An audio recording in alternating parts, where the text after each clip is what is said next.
همونطوری که زانید و داغا ببیشم دوگل قهرمان مدنی کرد میسم و مشتبه ویسی در یک حرکت ناجوان مردانه جمهوری اسلامی و نیرویل جاش در آبادی در دالاهو مورد هجوم قرار گرفتن بدون که وان اختار یا چشته بین آمانج و گلوله کردن و قتل رساندن و داغا با بیشم در دشو خبری که با کردان رسی یسه که خانواده یانه اعلام کردن که یانه و هیچ عنوان عضو هیچ حزب سیاسی نینه و هر دیان کار مدنی کردن و تمام عمریان در کار مدنی بیا حتی بعد از یک جمهوری اسلامی خواسته یانه دستگیر بکه و در دستگیری یانه قتل یان بیا اگرچه امکانات وجود داشته که یانه بشنه اقلیم کردستان ولی به خاطر که اعتقاد و کار مدنی داشتن نچنسته اقلیم کردستان و در این رابطه هم نیروی مدنی و فعالان مدنی و خصوص مجمع همکاری زاگرس و اطلاعاتی که و دست رسیه و این نقطه رسیه که و دقا بشم حزب پاک دکه اعلام کرده که امروز اعلام کرده که یا نه عضو این سازمان بینه جنابت که بیشتر ورده مردم یارستان ورده نیروی داخلی و مدنی یارستان رابطه داشتی و دیرید در این رابطه چه خبری دیدی آیا یا نه اصلا عضو سازمان پاک بینه عضو کار سیاسی کردنه یا نکردنه و چه خبری تا همین الان و دست رسیه بخصوص در رابطه ورده پیکر پاکی شهیدل عزیزمونه. سلام و درود و خدمت جناب تو بینرال عزیز کاغ محمد رضا. هر جوره که جناب تو گشت مردم کردستان آگدارن مردم کرد و بخصوص خرحالات کردستان لمدت 47 ساله که رژیم اشغالگر جمهوری اسلامی دەسڵات لە ئێران گردێسە دەسووە حاکمیت خۆی وە زەرب زور و نەیزە وە سەر ملەتەکان ئێرانە سەپاندووە مردم کوردستان وە شێوازگەل جوراجور ئەڕا وە دەستهاوردن و ئەڕا ئەوەی کە بتوانن وە ماف و ئازادی خۆیان بڕەسەن مەبارزەکردنەوە لە ئێڕێیجا قوربانیە فرە گرانبەهایەک بەخشینەس. لە ڕۆژێ ڕابردووە لە ڕۆژ پەنجشەمە سەرلەبەیانی پەنجشەمە نەیروە لە ئیشغالگەرە ئێرانی فرە بێڕەحمانە هاتن و دووک لە لاو یا بێشێم دووک لە جوانە کوردی ئارسانی کە لە دوای ناڕەزایەتیەکان مردم لە دەوروبەر کرماشان لەدەست نەیرۆکانە ڕژیمە جمهوری ئیسلامی وە خاتر فعالیەتە فەرهەنگی و مەدەنی و ئاینی کە داشتنێ و لە قەبلیش چەندین جار تادید کریانەوە لە هەتا زندانیش کریانەوە شکنجەیش کریاوین ئیجارە ئەڕا ئەوەی کە نەکەفنە دەست نەیرۆکان ڕژیم جمهوری ئیسلامی و باوەڕ داشتن و خەبات مەدەنی و یاوە مەبارزەی مەدەنی و فەرهەنگی هاتوون لە ناو ماڵ ئاشنایەک لە ئاگوران لە ئاوایی و ناو خولەکەوش لەورە خۆیان هەشار داوینە تاکو بتوانن وە شێوازێک ئەدامە بێنە ئەو مەبارزەی مەدەنی و ئاینی و فەرهەنگی خۆیانە لە ناوخۆی وڵات. هەروەجۆی کاگاداریم کە ڕژیم جمهوری ئیسلامی هیچ دەرفەتێک ناوانە کە بتوانن دەفاع لە خۆیان بکەن و خواستەکان خۆیان بارنەزوان بێڕەحمانە هەمڵەکردنە پێیان و لە ماڵ یەکی لە دووستان کە ئەویش فعلەن سەرنوشتێ نامشەخەسە هەمڵەکردنە پێیان و گیانیان سپاردنە بارگای پیروز کورد و کوردستان و هەرو جورەی کە ئاگاداری کە ئیمڕۆژ خەوەرەوە دەسمانڕاستی کە جنازەکانیان و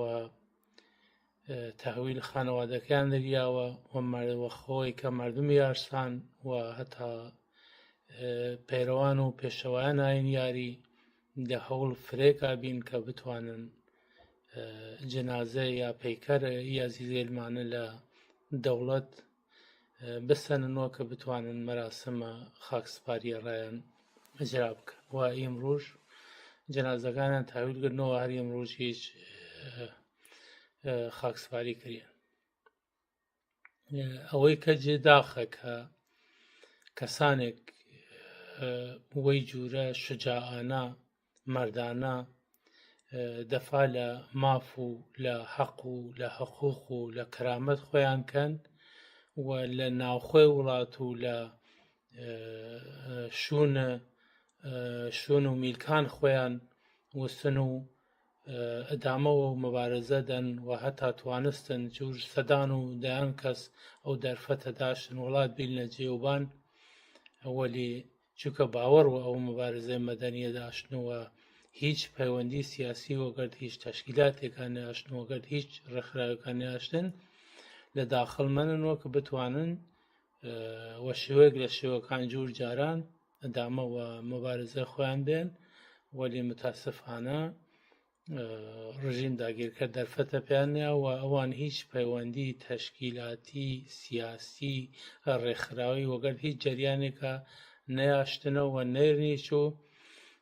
ئەوەیکیش ئەگەر لایەنێک بتوایێت خۆی بکە خاوەن لایەنە لێی وەختێلا بەخێرەز ئەوەی کە بتوانێ موقعیت و شەرایەت خانەوادەکەیان لە ئێ کە هەس زیاتر بخێتە مەترسیوە هیچ هەدەفێتر نەرەوە درویەک مەحزە کە یانە بێشەنیمە ئەندامی مەبینەوە یا وەگەردیمە ئەرتباط داشتنەوە ئەوانە هیچ جێگە و پێگەیەک لە ناو منتەقەیمە نەیاشتنەوە نێرن و نەخواتی داشت. همونطوری که گفتم مجمع زاگرس بیانیه صادر کرده الان تلاش کرده که وسیلت حقوقی برای اولین بار در حق و حقوق جامعه مدنی داخل و قول معروف دفاع بکنه در خانواده ویسی دفاع بکنه و در این رابطه الان دنبال راه و چارل حقوقی گرده وکیل اقلیم کردستان در تماس که بتانه پاک و پای میز محاکمه بکشه و باید ثابت بکنه که ارای چه این حرکت انجام داده گرچه که خانواده ویسی همونجوری که جنابتیش اعلام کردی و نیروی مدنی اعلام کردن و هیچ عنوان تحت هیچ شرایطی یا وارد این جریانات سیاسی و بخصوص وارد پاک هیچ ارتباط ناشته. در این رابطه نظر چه و چه پیامی دیدی و چه چیزی و دست رسیه؟ ئەوەی کە کاک محەممەد ڕزای عەزیز کە جەریانێک یا تەشەکولێک چ سیاسی چ مەدەنی بتوانێت خۆی بکێتە خاوەن لە کەیسێلێکی جورە و نەزەر من چشتفرە پیرۆزێکەوە لازمەوە دێرێ ئەحزابە سیاسی تەشەکولێن مەدەنی حقوقی یانە دەم خۆیان بخەنە پاڵ مەجموعەی زاگرۆز لە هی کات و ساتەوە بتوانن ئی کەیسەوە شێوەیەک دروستتر و سوولێتر بژوێنن تا ئەوەی کە مەرزێک ڕا بێمەرزی ئی جور تەشکیلاتە لێ ئی جور گروهە لێک دابنێت کە نا ئەوەی کەوە خاتر مەسلحەتە تەشکیلاتی یا مەسلحەتە شەخسی یا مەسلحەتە گروهی خۆیان ژیان ئینسانەکان موقعیت ئینسانەکان بخەنە خەتەرەوە بێگوێدانە یا بێگوشکردن یا بێتەوەجوکردن و هی بارودۆخ منتەقەکە بارودۆخ سیاسی منتەقەکە بارودۆخ ئیجتیماعی منتەقەکە بتوان لە ئەو لێڵ ماسی بگرنەوە وەی جورە خودنەمایی بکەن کە ئەوان ساحب نفوزن و ساحب دەسەڵاتن و ساحب نازانم ئەندامن لێ منتەقە لێکە کە دوارە تەکرارێکەمەوە ئی حرەکەتێکە کە گروه پاک واقعی ناپاکی که در حق و جامعه یارسان و ناپاکی که در حق و منطقه کرماشان که کابرایک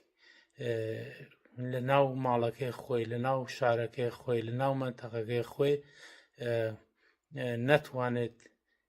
یک نفر توجه یک نفر ولی خوی جلب کد و حتی ری ئەوەی چە نەیاشتوت بتوانێت ڕۆژێک لە ڕۆژان بچوت وە شارۆچکەکەی خۆی باتە نەداوا بکەیت کە ساحب نفوزە و ساحب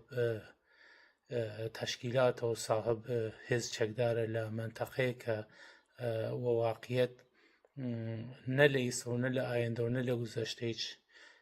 حەز وە ناوچە و چنین شەخصێک و چنین گروێک نەکردنەوە ناکەن. ئەمێدوارم کە هەرو جورەیەکە خۆت باس کردی کەیسە وە شێوەیەک حقوقی دنبال بکرێت وە سنوورێک ڕابێ سنووری هیچ جۆر ئەحزابەل بێ مەسئولیەتێک دابنەریە تا نەتوانن وەی جورە وە کەیف خۆیان ئەسب خۆیان تاو بێ. جنابت کار سیاسی سال لسال کردیه در درون احزاب مختلفی کار کردیه علتیه در این شرایط و در این زمانه یک حزب سیاسی که خود سیاسی ناسی کار سیاسی که و در شرایطی که مردم داخل در زیر شدیدترین فشارهای هستن اره چه دست و این حرکت داره و چه هدفی در این رابطه داری؟ آیا این حزب قبلا هم دی کاری انجام داره یا نه؟ چون جنابت فکرم بیشتر در خیلی کسانی تر در رابطه با این حزب تجربه دیدید. کاک محمد رضا عزیز و خوشویست پێشەنان باسکەنیشن کابرا چییە شیشە خستکە سەوانجادە ڕایە پای مردم بۆڕەوە خاترەوە بیشن کیبی و بیشە فڵانە کەس بی ناوێ بوون و خاترەوە ناوێ بکە فێناوە لە ناوێ بوون چی خەساردا لێ مردم و زەرەردا لە مردمە تاوەی کە بارهاڵ بیشن فڵانە کەسی کارە کرد. باوەڕ بکەن لە مدەتە ئی چەندین ساڵە ئی گرووە ئی حزبە ئی جەریانە کە وەڕاستی حزبیە جەریانێک فرە خەتەرناکە کە وە ناو جەریان کوردی وە ناو جەریانێک فکری دێرێت لە شوونێک کە وە فەرسەقاوە کیلومترا لە سنوور دەستکرد بینە ڕۆژهەڵات و باشوور دوورە و هەتا یەک جاریچ وە تەفریج بیە سەردانە و سنوورە لە نەکردە کە موقعیەتێک بکە فێ خەتەر و هەنووز کە هەنووزە یەک دانە پێشمەرگیان پایان وە ناو ڕۆژهەڵات کوردستان نەخواردگە تێن چنین داهاغەلێکەن لە ئی موقعیەتە لە ئی شەرایەتە فرە خەتەرناکە لە ئی شەرایەتە بحرانیە جمهوری ئیسلامی ئەو لە وەختایەک تریش کە حکوومەتێک بێڕەحم حکوومەتێک قاتڵ حکوومەتێک جەنایەتکارە و ئەلانیش کە وە دەست هێزگە ناونەتەوەی وە زامدارە و لەبار اقتصادی و ناڵنێت لەبار سیاسی و لە داخل ئەوزای خراوە مردمەکە گشتێ وەرزە دێوەسانە و لەبار بینەلملەلیش و پەراویز خریا و ئاخری نەفەسەکانی کێشێتن لە بەهانە گەردێک کە مردم قەتڵام بکە بەخصوص مردمێک جۆر مەناتەق کرماشان و مردمی یارسان کە واقعیت جمهوری ئیسلامی و دو دلیل تشنەی خوێن مردمە کوردی یارسانە. یەک دلیل ئەوەسە کە کوردن و دلیل دووەمیش ئەوەسە ئاینەکەیان ئاین لە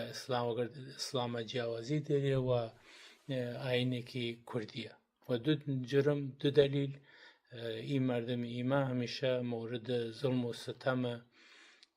نەک تەنیا دەوڵەت جمهوری ئیسلامی بگرە وەرجەوەی چە ڕژیم شاهنشایی و دەوڵەتەکان تر و شێواز جوراجور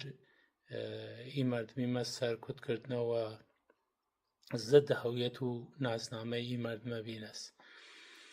و ئەوەی کە گروپێک یا جناهێک یا تاقمێک تیان لە فەرسەقاوە ئی مرۆژە تیان خۆیان کەنە خاوەن ئی مردمەوە کەسگەلێک وە خوێنە خۆیان وە گیانە خۆیان وە ماڵە خۆیان مەبارزە کەنەڕا وە دەستخستنە تیکەیەک نانەڕا وە دەستخستنە ئازادیە ڕاوەی کە بتوانن نەفەسێک و ئازادی بکێشن و خۆی لە فەرسەقا دووروە کێتە خاوەنی ئیانە وە نەزەر من یە نە پرەنسیپە تەشکیلاتی دێرێت نە ئوسوول سیاسی زانێ و نە ئوسوول ئەخلاقی زانێت و نە هیچ پەیوەندیەکی چوە ملەت کوردۆنێرن و ناشنۆنێرنیش یەت نەک تەنیا خەبات و مبارزە نێراوە دەستخستنە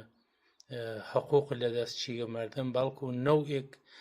هاوکاریە نەوێک هاودەستیە وەگەر ڕژیم جمهوری ئیسلامیە کە ئەدەهاکەی گروپە لە مسەلەبینە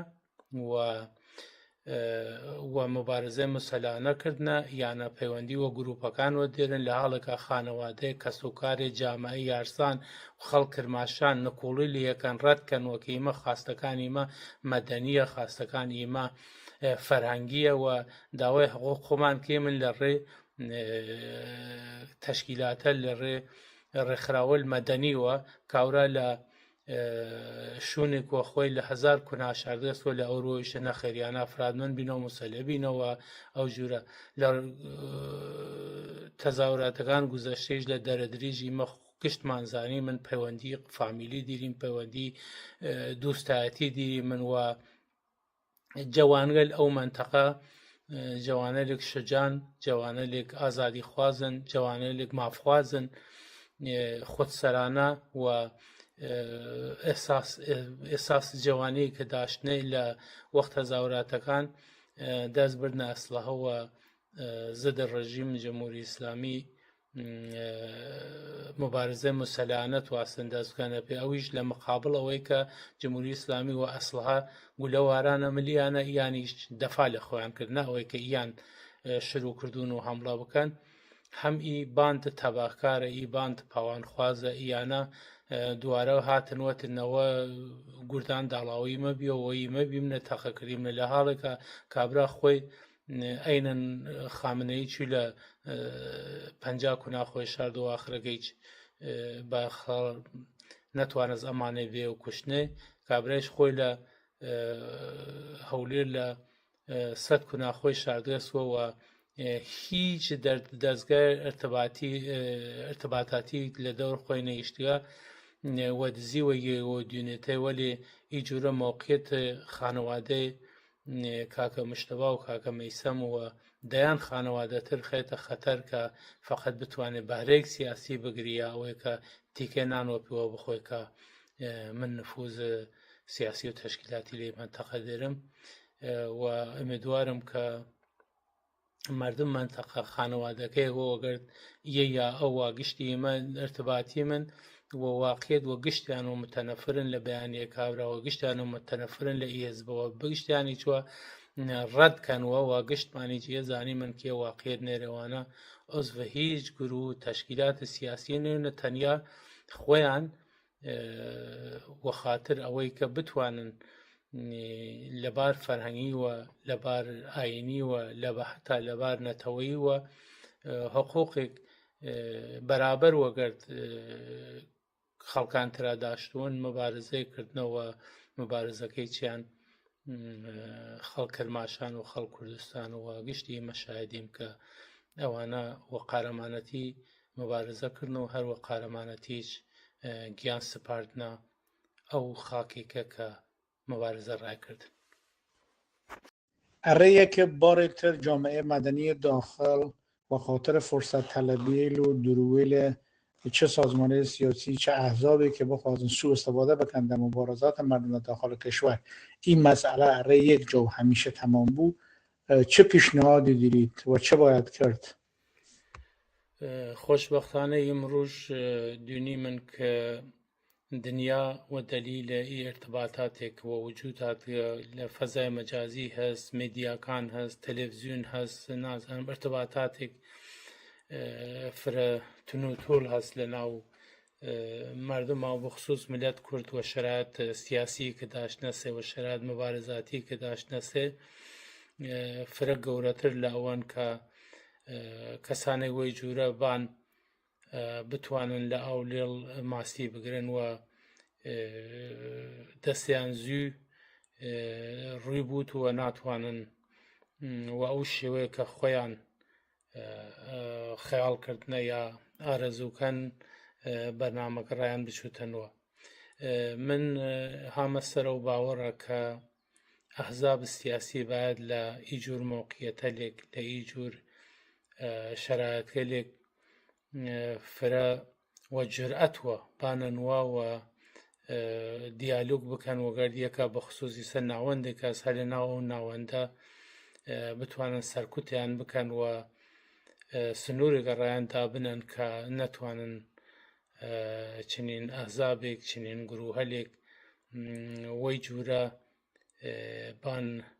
ژیان ئینسانەکان و خانەوادەیەکیان بەختکردەکان